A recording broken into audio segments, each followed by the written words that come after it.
Hello and welcome to JICS Presents Beyond Borders, Australian Success. And today we have two special guests in our episode 5. Scott Herrick, Director of Herrick Recruitment Group, and Jason Bradshaw, Principal Consultant specializing in telecoms, energy, renewables, and data centers. How are you guys? Good. Thanks for having us. Very well, thank you. Yeah. Our Managing Director, Aman Sethi. How are you doing? I'm really good. Excited for our 5th episode. Yes. And Aman, I think all the guests have been really selected and invited by you because you're so close to them. Why don't you talk about your experience with JICS and HRG? I think it started about 6 months ago, if I'm not mistaken. And we reached out and had a coffee with Jason and Nicole from the team initially. And that went really well. We had a good chat. And then we realized that Scott has actually met Brett, our brand ambassador, Brett Lee, and had a beer with him once upon a time. So there was It was his shout. Yeah, it's a shout. And, so he was, there was a connection there from that perspective that, there was some commonality already. And then we realized what they do. They bring in a lot of talent from overseas. And we obviously specialize in helping with the visa process for that talent. So we started working together, and it's been 6 months. And really excited to have them both here today. Scott, tell us something about HRG. Yeah, great. Thanks for having us again. Been around for 10 years. We focus in the digital infrastructure, which is telecommunications and data center. We operate in the energy and renewables transition market as well. So predominantly we recruit engineers, right from plan, design, build and deployment in terms of where our market focus is. So originally where we started was around the exec search markets, but then quickly we're partnering with our clients across their businesses a lot wider. And now we're, I guess in recent time, we brought Jason over from the UK to really sort of help us roll out a lot of the engineering and deployment space with our clients as well. Right. I have a few questions for two of you in this bowl. If you guys could pick 2 or 3 of the chits. Sure. Absolutely. All right. Yeah, I've had what's a common misconception about hiring international talent that you'd like to set straight for businesses and recruiters listening? For me, I would say most clients that we speak to would say that it's too difficult. It's too hard. The process is too long. There's too much paperwork, and they don't necessarily know the process. They're not educated. They've not done it before. Or if they have, they've not had a great experience. So for us, we're trying to, I guess, remove the grey for clients and just make it a bit more easily accessible for them, I think. That relationship and that we have with Aman and the whole team at JICS has definitely supported that. Being able to put the guys in front of our clients and say, right, these are the experts, go and have that conversation, because I certainly don't profess to be a sort of visa expert. So it's good to have the backing of the guys from JICS to go in there and I guess we feel really comfortable putting you guys in front of our clients and try and refer as much as we can. So, yeah, I would say it's not as hard as you think it is if you've got the right partners. So that'd be my advice to people.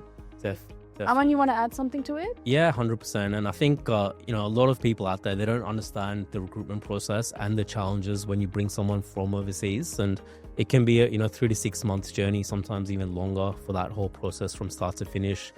And that individual is bringing sometimes themselves and their whole family. And it's a very nerve-wracking process. And what happens is a lot of times, say legal professionals, they don't understand that journey that the person is going through. And therefore the communication or the level of support is not at the level that it needs to be at. So that's what we drive into the team, that, this person is making a huge step, right? It's a life-changing experience for them. And we need to give them that extra support to make sure that journey is comfortable from start to finish. That's where we really try and drill down and differentiate ourselves, in the market from that perspective. Right. Scott, did you get a chance to... I was just going to add to that as well. I think there's lack of empathy through the process as well. So I think what we found, like what you said, Jason and I talked about this earlier, and particularly when we were embarking on this, was it's a bit of cold, the process, and part of that is driven by probably the the uncertainty of when things are going to happen. But I think that's probably the high touch that's needed just to nurse things to an outcome. And I think that's what we found, just probably what we're doing as well. And like bringing Jason from overseas, himself going through the visa process and with his family, bringing his family over. And I guess looking at his role within HRG has been really to focus on that skill shortage in Australia with the shortage of engineering talent. But I guess it's a big decision for people to make the journey over as well. Right. And did you get a chance to see one of Yeah, I think probably dovetails into it nicely to what we said, largely around some of the key frustrations that we experienced with the visa process prior to dealing with JICS and the turning point that led us to choose you. So I think we have dealt with various immigration partners over the years, both for HRG and also our clients. So I think one thing we found, again, going back to the communication level, I think you guys have always been very responsive. I think in the past, we found the process, just having people that are accessible when you need it, and just that level of certainty. I guess when we embarked on doing the visa process, we sort of looked at how do we offer a service to our clients and run it as a product from cradle to grave, right? So when we first start to identify people overseas, or even going back before that, when we start identifying this as a solution to our clients, their projects, and sort of looking at that human capability coming into their projects, I guess we need a strengthened story from how we're going to be able to assist them, particularly when they haven't done it before, be able to, I guess, help them articulate that process clearly so they feel confident. And I think that's probably where we've accelerated that journey with our clients and probably had a lot more success since we've worked with you guys. Just that for our clients, like Jace touched on, the accessibility we have to your staff and JICS in general, but also, I guess, the client and also the candidates as well that we're looking to bring over, which has been really rewarding for us and everyone involved, I think. And how about the last one?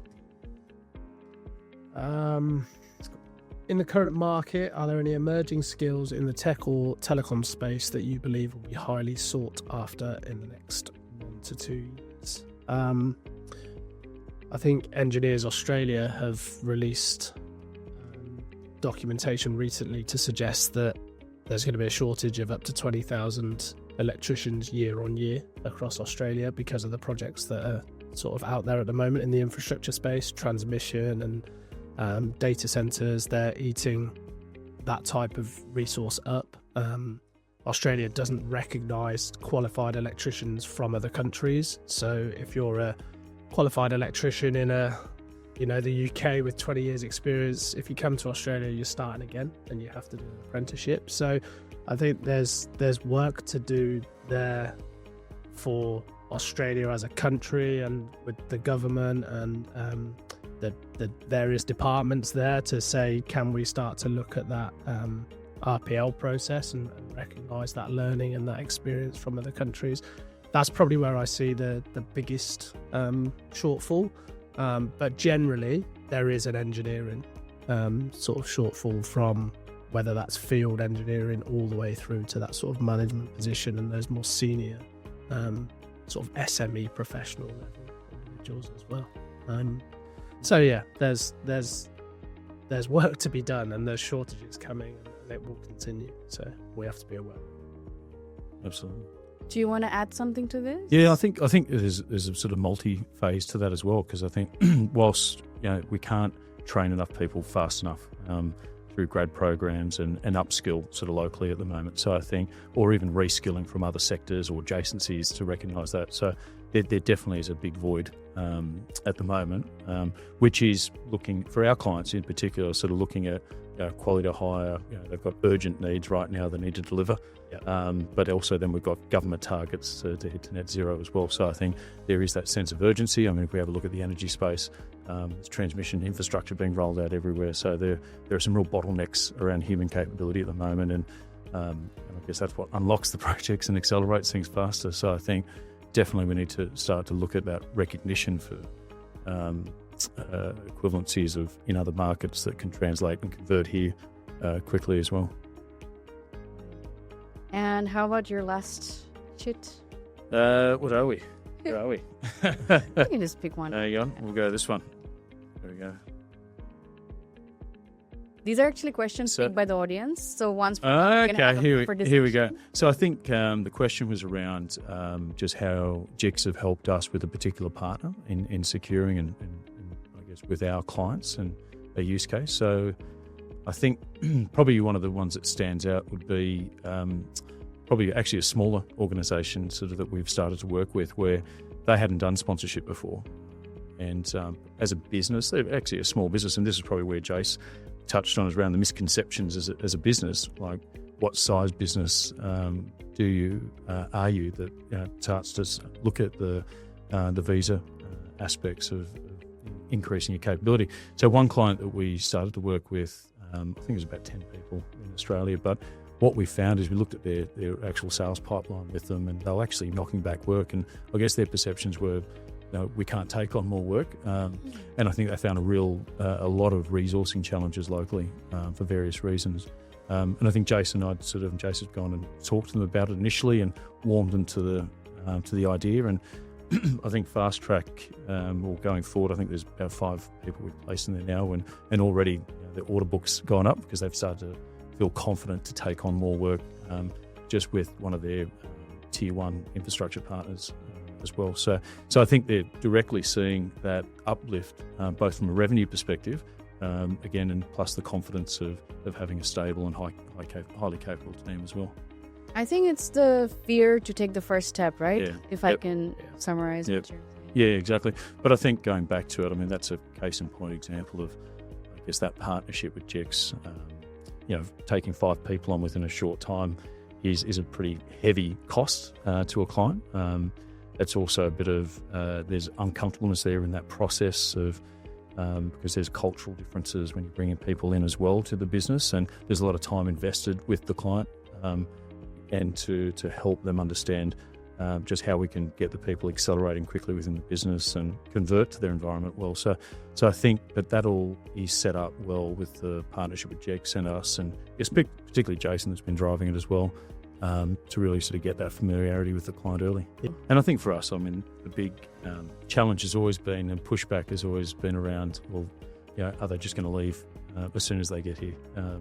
So I think that's, in terms of once they get sponsored and so forth. But I think that's from a client perspective perception. So I think sort of looking at, it's both on everyone's job, I guess, but also in terms of people coming into Australia, I guess you still got to think about instilling confidence within your employer. It's up to you to also start to look at how do I integrate into the company as well. And that's a really important point, because I think you can't be passive in that process. Even as the employee, you need to lean in, which gives, again, your employer confidence. Right. I think something that I find common between both of your pattern of work is that there is risk, there is fear from your clients that you have to ensure that you try to reduce it as much as possible. It's about giving them confidence in the process, and that happens through communication and open communication. So as long as you're keeping them up to date, they're clear on what to expect, when to expect it, I think that's where the confidence comes in. And one thing I wanted to ask you guys is, you obviously deal with those people that you place in the companies and, say 12, 18 months down the line. And a lot of employers might have that hesitation that they're coming from overseas, are they going to fit in with the culture? Are they going to know and understand how Australia works? What kind of feedback do you guys get 12 to 18 months down the track? Yeah. Can you jump in? Or? Yeah, happy to. I think... Hang on, you're 2.5 years in now, so yeah, for example. I think there's, 99% of the time it's positive. There's been sort of certain challenges, but they're always individual based. The main feedback is that they've been supported. They've come into a business who is happy to have them there, and we try and improve all of this by not just making the placement and then disappearing. I've kind of become a glorified Uber driver at times, because I'm driving to the airport to go and pick some of these sort of people up when they land here, and meeting their families, and it's real investment from us. It's not just make the placement, move on.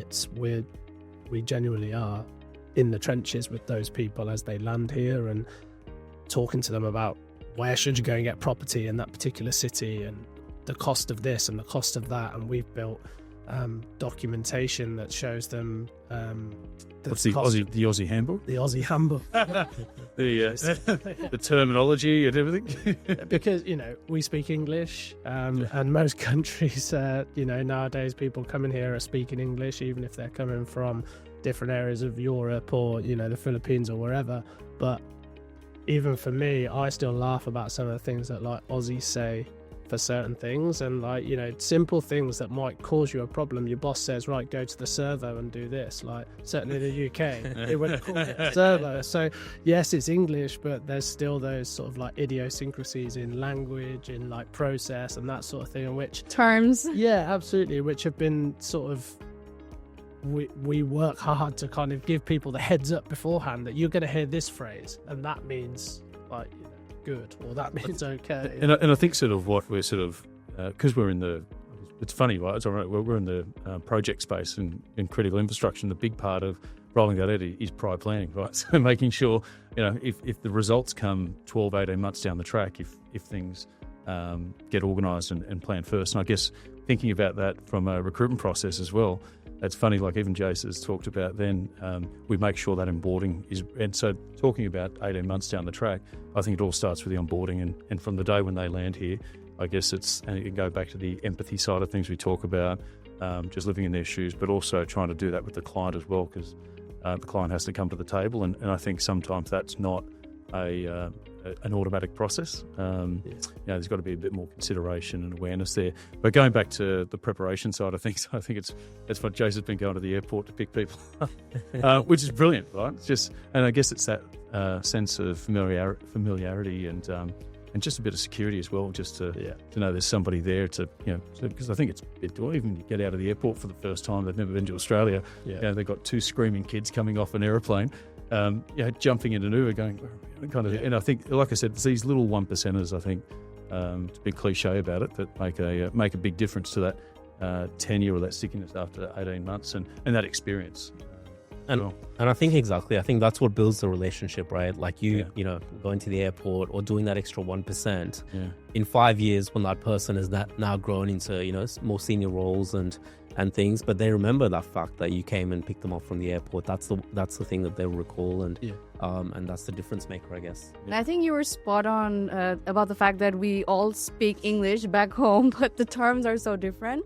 I remember in my first job, I was asked to bring China, and I'm just looking at my supervisor because China to me is a country. I don't know what they're talking about. So did you experience some cultural shocks, or? Yeah, absolutely. I think it's like for me, my story is obviously like born and bred in the UK, the same town. So like moving to Australia was like big in itself, but then you kind of come with an assumption of what Australia is. And I think, there were certain words where I had exactly that sort of realization of like, what is Scott talking about? Or what is this person talking about on the phone? And that got me into this kind of like, just in a jokey way, let's start to write these terms down and like, what does it actually mean? But then I realized that like these people were coming from various different countries and they're experiencing the same thing. So if I can... Audience should note down this. It's a very important point. But yeah, the idea is that I just put that in front of people before. At the time, it means nothing to them. They're just like, huh? But then the first time they hear that word, they're like, okay, now I get it. And it's, I'm trying to think of like some examples right now, but... Did I just give you an idea to write a book? Yeah, you did. Are you going to give me the percentage? We've got the book. I'm just now going to publish it. But the actual main one, which we laugh about still now, is the rule in Australia that you park the way the traffic is flowing. Like in the UK, you dump your car anywhere. So like when I got here and we were going to see apartments for the first time in sort of go-gets and whatever else. How was your personal experience and journey with JICS? It's been great. It's been sort of been through one visa so far, a sort of second extension to an existing visa, and then have just recently lodged our PR application as well. So yeah, we're sort of... I mean, you've seen both sides, just for yourself. Yeah. Acting on the clients and also all for our candidates as well. Yeah, absolutely. And I actually think that's kind of a situation that enables me to have even more confidence in when I'm going to my candidates and saying this is who you should talk to. I say every time these guys have handled my personal situation, straight away the barriers are down. They're not sort of concerned or worried anymore. That goes away because they already have a faith, a trust in me if I'm helping them bring them here and their family here. But then So you started with 482? I did, yeah, on a 482 for the first 2 years. Another agent did that, but we didn't know JICS at the time. But then when we came to my extension of that 482, we More used importantly, JICS. our PR. And, yeah, more importantly, the PR Yeah. recently as well. So yeah, it's But I guess, and I think Jason and I were talking about what role he's going to have here, and there's a lot of uncertainty through COVID at the time, and I guess Jason's journey, once we bedded down what that role is going to look like, and even for us as a small business, it's a big decision to make, having somebody that's unknown coming into the market, and it was very early doors for us considering someone to come over and us sponsoring him as well. So I think it's, but I guess Jace, what he did really well is put my mind at ease that he was serious about coming over. It was a big decision. I've probably spoken with his family, his wife and partner, several times as well, and I guess really wanted to immerse, him, but also wanted him to feel that we're genuine as well, which I think was really important. So I guess from an employer's perspective, both I guess working with you guys and also just that probably the employer side and also probably the Jace as a candidate side. yeah. So hot tip, reach out to people, right? Just reach out to employers direct if you're overseas and looking for a job. Just be proactive because it worked for Jace. But then Jason and I talked a lot about what his role was going to be in Australia. So I guess it was pretty, very clear with, I feel it was with what you're walking into and I guess as a business where we're transitioning to. And particularly when we've worked on major critical infrastructure projects, and we've sort of been working with a lot of services companies, vendors, and I think when we sort of look at where we've operated at with them, it is very much in the design, the planning phases, and Jace had done a lot more in the construction and rollout in the engineering space. So I think it was a really good natural fit. So I guess all that was fleshed out before Jace had come in, and I guess then sort of moving forward with Jace, really working hard to integrate into the market well, and just really being really proactive with reaching out to, I guess, probably fellow POMs, where you've found your niche as well. I think one thing that keeps on, I feel like asking you this question is that you're saying that you started as a small business. Yeah. What actually made you think you want to bring an overseas talent here? Yeah, good question. probably Jason's persuasion. No, but I think we sort of look at the local market. We look at the talent that's available in the market. Because a lot of resume came to you, right? Local talents. Yeah, definitely. But I think also a lot of it is for where we play. It is pretty specialised. I know everyone would probably say that, but where we generally what we do, and I think the other side is the culture that we have with our clients. And the relationships we have, I'm very protective of. We're very lucky to have a very loyal client base, and I think with those clients we work with, we have really uplifted a lot of capability in their business, and I think that's through getting to know their culture. So I guess our culture has to represent our client's culture. So the person that we bring into our business, particularly in a senior role like Jace is in within our business, has to really understand those dynamics. And I think what we find there's some great local capability as well, but Jason probably stood out. Just having that, probably the depth that he'd gone to with his clients in the UK. There's some really good synergies there with us, Australia as well. I think genuinely though I think that's when we look at hiring ourselves, and we've recently done another one as well. And even our clients are hiring. There always is that fear of are they going to work out? It's a big cost undertaking. But I guess, again, that's where I sort of go back to that developing that close relationship with the person. And we're in a people business, right? So, but I think that time that we invested there just really alleviated that risk and gave me really confidence that this was absolutely the right decision to do. Right. This discussion is going so great, and unfortunately, I just have to end the episode here. I hope we see you again, and we have another episode more about your book. Just kidding. Thank you guys for coming, and thanks for having us. Thank you. Cheers. Thanks. This is once again the ending of an amazing episode. See you all in episode 6. Take care. Bye.